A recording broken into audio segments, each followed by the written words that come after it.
Hey everyone, it's Kimchica. Welcome to IndieWatch, where it's the time of the month where I share games I've discovered this month. I've watched the trailers, I've read about them, and now I want to share them with you so that you can have them on your radar too.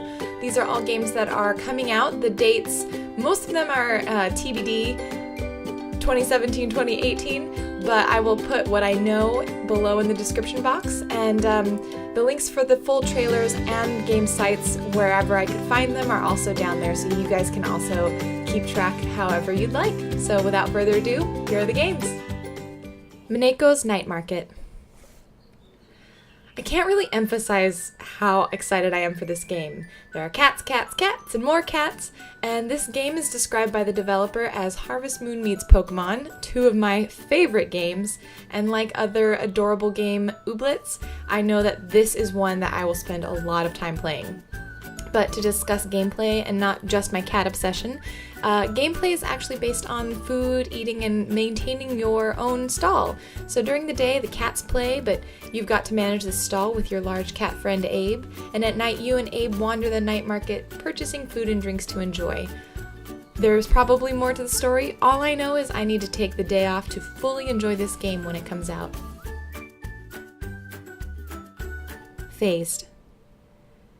There isn't a whole lot of information I can find out about this game, but as soon as I saw the trailer, I knew I needed more. All the developers are saying it's a normal game with a normal story and a normal girl.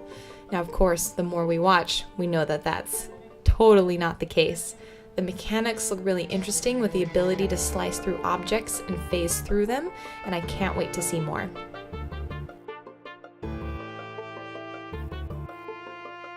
Donut County.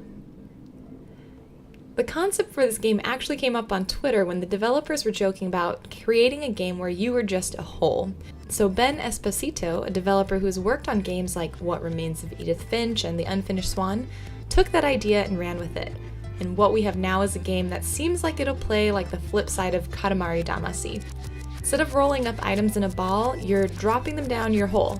A hole. That was the weirdest sentence I think I've said on video.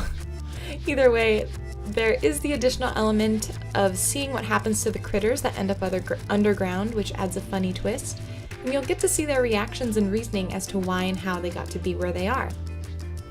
As a side note, this was actually a game that was at E3 and was one of the games I wanted to feature before. Roki. This is a point-and-click adventure whose main character is a girl named Tove.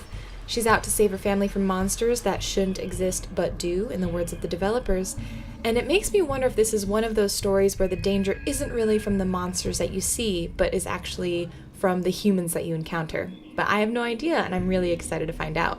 The art style is clean and colorful, and the general tone of the game has a Miyazaki meets Alice in Wonderland in nature kind of feel, hence the evil, grinning Totoro / Cheshire Cat.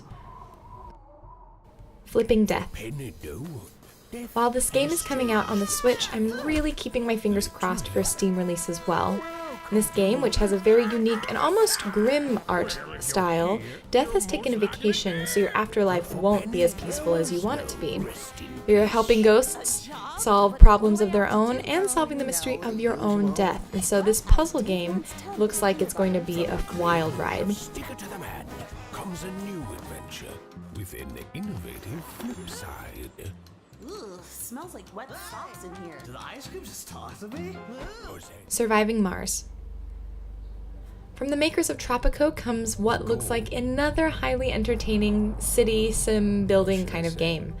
You're going to pick a corporate sponsor for your colony and prepare to make sustainable life work on Mars. And I love that sponsors are actually set up as different starting points. They help you determine different endgame conditions and general gameplay considerations. And when you're up on Mars, up in space, this game actually uses information from the Mars rover to help inform some of the data. So you get this really great blend of fact and fiction in this game. But achieving dreams never is. They even have options to make the game more fantasy-oriented if you want, or if you want your space adventure to be as realistic as possible, you can nix those fantasy elements.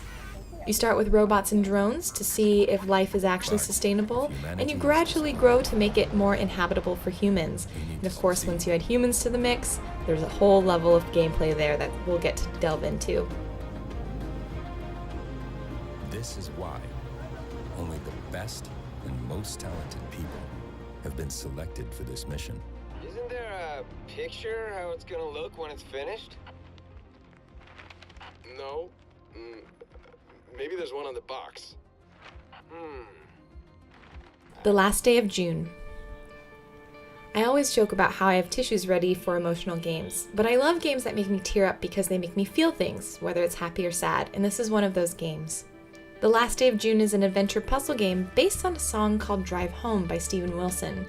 I looked up the lyrics and music video, which are also in the links below, and you'll see a resemblance immediately.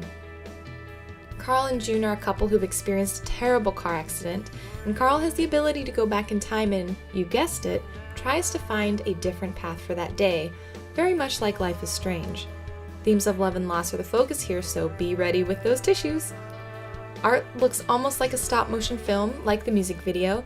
This makes sense because the team brought on writer and director Jess Cope, who is also an animator for the Frankenweenie movie. So this looks like an experiential game. I love when games have narratives that mean something emotional, and I can't wait to play it.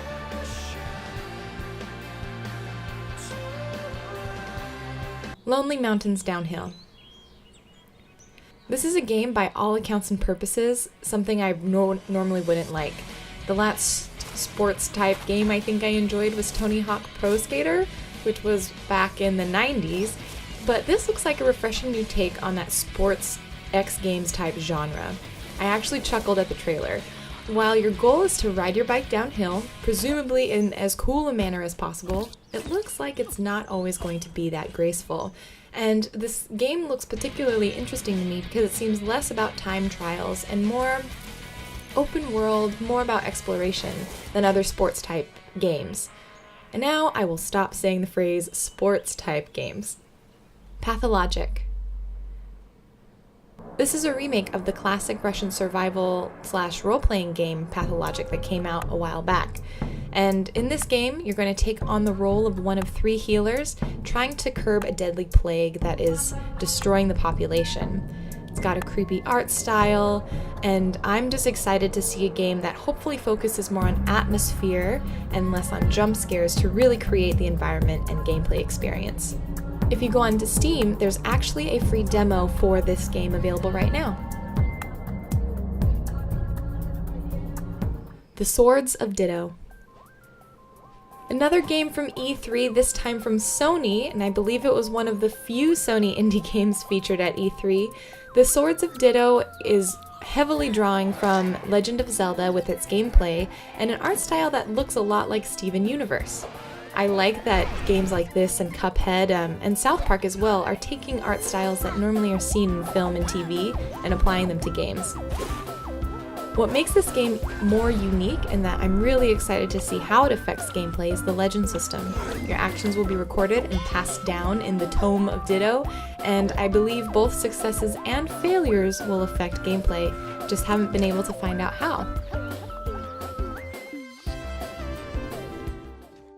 So those are the 10 games I am really excited about this month. I try not to repeat games mentioned in other videos, so be sure to check out other videos on my channel, both Let's Plays as well as top lists of indie games. And if you like this video, click that like button, and if you enjoy content that I make overall, click subscribe, and I will see you guys next time. Bye!